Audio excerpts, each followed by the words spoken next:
3rd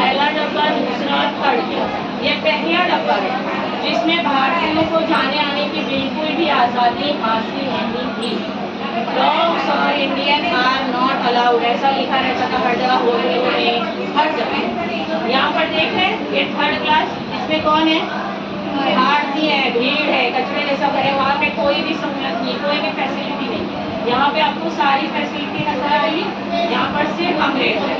تو یہ ایک بدسلوکی ہمارے ساتھ انگریزوں کے دور میں ہوئی ہے. اگر آج ایسا ہے کیا؟ اگر آپ کی حیثیت ہے تو آپ فرسٹ کلاس ڈبے میں ٹریول کر سکتے ہیں. یہ دیکھیں یہاں پر ممبئی کولکتہ کے درمیان 3 ٹرینیں چلائی گئی 1978 میں.